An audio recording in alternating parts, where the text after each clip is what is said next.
In this update, Wexford County is seeing the light at the end of the tunnel after being hit with a cyber attack, but it is going to cost them thousands of dollars to recover from the attack. The county administrator says county commissioners will be presented with contract bids that could cost the county $275,000. That money would go towards restoring county offices and for upgrades to prevent future cyber attacks. The county administrator says they're hoping that could bring the Register of Deeds office fully online within 2 months. Wexford County has been dealing with the fallout from the cyber attack since November. The city of Sault Ste. Marie must now show its complete and unredacted use of force policy for its police department. The Michigan Supreme Court has denied the city's motion for leave to appeal the Michigan Appeals Court decision to release its policy in its entirety, saying it was not persuaded that the question presented should be reviewed by the court. The fight over accessibility started all the way back in the summer of 2020 during the time of the protests after the death of George Floyd. Soon after, a Sault Ste. Marie woman filed a request to see the police department's use of force policy. The city handed over a redacted document and a lawsuit was filed for the complete report. The city then decided to take the case all the way to the state Supreme Court, citing safety concerns for not wanting to release their complete policies. Michigan State Police say a simple traffic stop turned to multiple charges for a Traverse City man. Troopers say they stopped a car Thursday night on Vance Road near M37 in Blair Township. They say the driver was on parole for drug and weapons crimes and had a warrant out for his arrest in Clare County. During a search of the vehicle, troopers found this: fentanyl residue, multiple drug items, including items to sell and deliver drugs, and around 58 grams of meth. The passenger, a woman from Beulah, had heroin and meth on her. The driver was arrested for the warrant, possession with intent to distribute meth, evidence tampering, and parole violation. The passenger also had multiple warrants. And state police are sending out a warning after 2 state police vehicles were hit this week. They're reminding drivers to slow down and move over if they see patrol cars parked on the side of the road with their lights on. On Monday, this state police cruiser was hit in Wexford County while helping a driver that slid off the road. No one was hurt in that crash. Then on Wednesday, a trooper and several others were hurt when a suspected driver hit this patrol car investigating a crash on I-75 in Saginaw County. State police say 7 of their patrol vehicles have been hit since the start of the year. The state's move-over law requires drivers to slow down to at least 10 miles an hour under the posted speed limit and move over if they see an emergency vehicle parked with their lights on.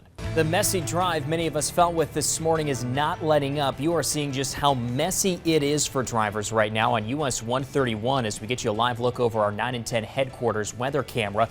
The snow continues to fall fast for much of northern Michigan this afternoon. Doppler 9 and 10 Chief Meteorologist Michael Stevens is tracking this latest system and tells us when it will let up in First Weather at noon. Michael? Yeah, David, taking a look at what we have out there for your advisories, you can see right where the majority of this snow is. And that's mainly in between M55 and to the Straits. That is where we've seen those heavier bursts of snow here through the morning hours. Now, this goes until 3 o'clock, so this system's going to be wrapping up here in the next few hours. But you can see throughout the morning hours, that darker blue, that is moderate to heavy snow. And we do see the end of it, but we still have a little bit to go here before this will start wrapping up and heading east. Now, down the central lower, they are seeing a little bit of rain and mix, while you have just a little bit lighter snow for areas of the eastern UP. Again, the centralized heaviest snow is right here in between M55 and the Straits. So heavy snow right now there towards the Straits as well as areas towards Indian River, Rogers City, areas throughout Presque Isle County not excluded. East Jordan, areas down towards Gaylord, Mansalona, Traverse City, Grayling, right now right along M55 from Cadillac to Houghton Lake. West Branch in a little bit of a lull right now, but you will start seeing some heavier snow as we head deeper into the afternoon. Now for the central lower, it's mainly a sprinkle, maybe some mix for areas closer to Big Rapids, Canadian Lakes, Mount Pleasant, and then once you get to Midland, it's mainly light rain showers. And your temperatures continuing to range from the mid-20s to low 30s out there across northern Michigan. And those winds, they're starting to switch up out of the northwest at about 5 to 15 miles per hour, possibly more around 8 to 18 miles per hour at times here towards this evening. So mid-20s to mid-30s today, scattered snow showers, heavy at times, but coming to an end around 3, 4 o'clock for the Lake Michigan side. Later this evening for the Sunrise side. Tomorrow, maybe a few flurries, but drier conditions going into Wednesday before we do have more scattered rain, mix, and snow by Thursday. We'll have those details coming up in that full forecast.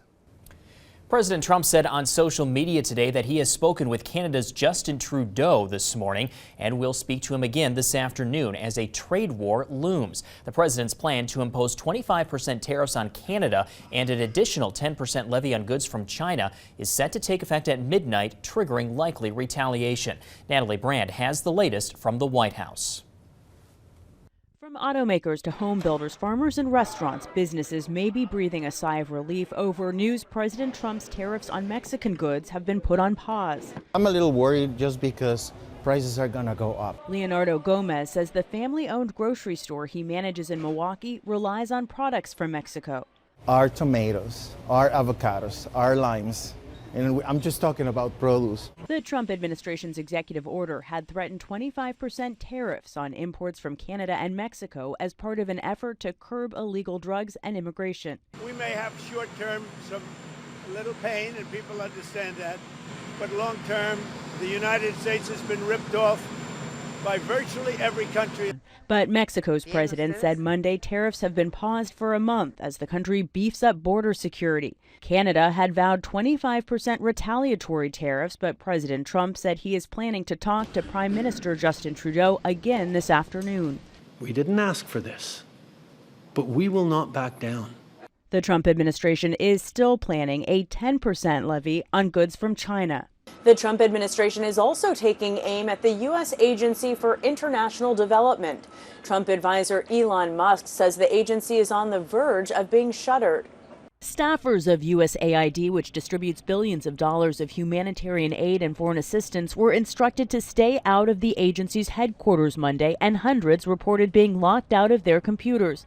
American values of generosity, of democracy, of freedom are all under assault. Democratic lawmakers say any changes to the agency, such as folding it into the State Department, must be approved by Congress. Natalie Brand, CBS News, the White House.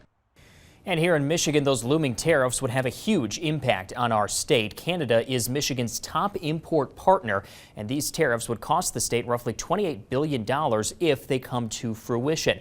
That's why Governor Whitmer is sending out this statement saying, quote, Michiganders are already struggling with high costs. The last thing they need is for those costs to increase even more. A 25% tariff will hurt American auto workers and consumers, raise prices on cars, groceries, and energy for working families, and put countless jobs at risk, end quote. 9 on 10's Sheldon Krause will have a full report on how these tariffs could impact Michigan tonight at 5 and 6. And leaders in Europe are warning that President Donald Trump's threat to expand tariffs to the European Union risks igniting a trade war that could hurt people on both sides of the Atlantic. Reacting to President Trump's comments Sunday night that tariffs on the EU are definitely in the cards, a top diplomat said there are no winners in trade wars. Poland's prime minister called Trump's proposed European tariffs stupid and unnecessary.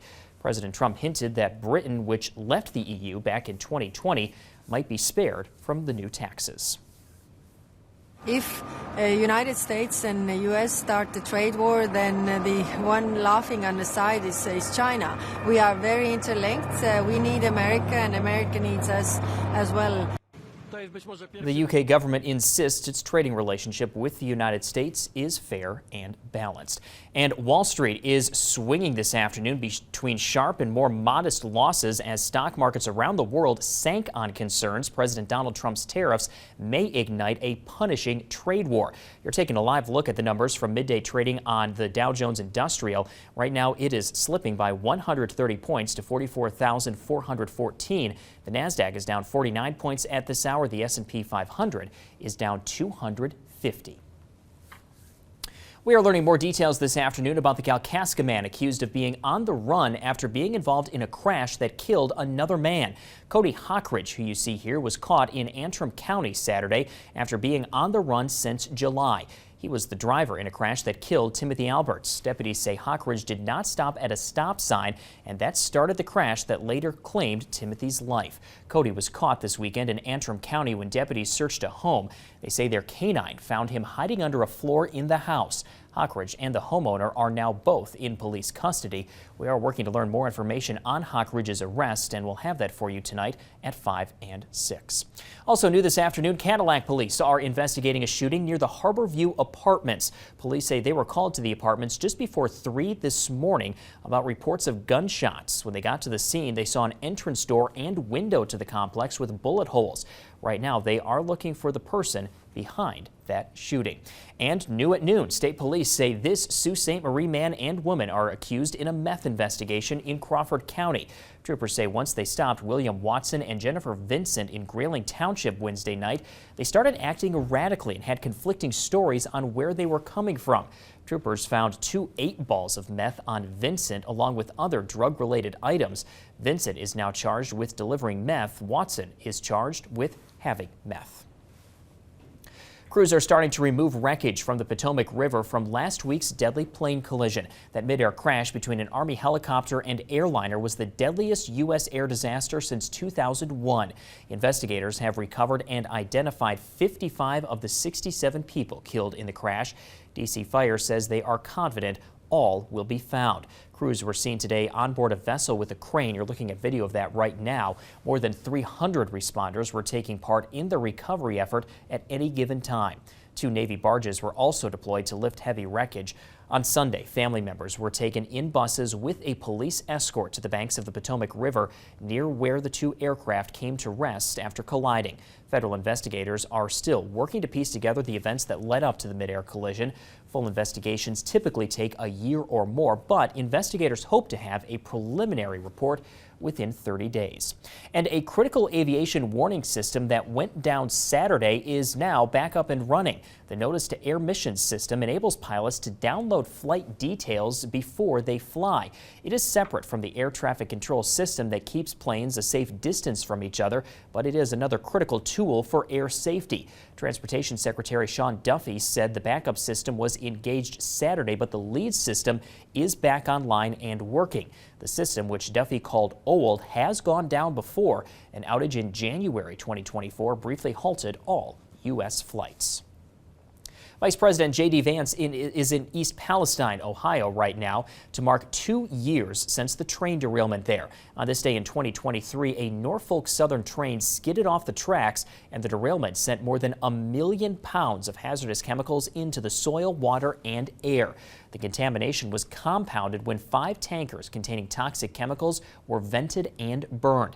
The event sent a plume of toxic smoke drifting into nearby Pennsylvania. And the first lawsuit claiming people died due to the derailment was filed today. It contains the first 7 wrongful death claims against Norfolk Southern, including the death of a newborn baby. At least 9 other lawsuits were filed in the past week. Norfolk Southern already has agreed to a $600 million class action settlement. New at noon, the state says they have found bird flu in a backyard bird flock in Alpena County. This is the first case in Alpena County since the virus was first detected in Michigan back in 2022. Bird flu is continuing to spread throughout Michigan because it's a highly contagious virus that can easily spread from flock to flock. It can also spread through contact with infected animals by equipment and on clothing and the shoes of caretakers. The public risk of bird flu in humans is still low.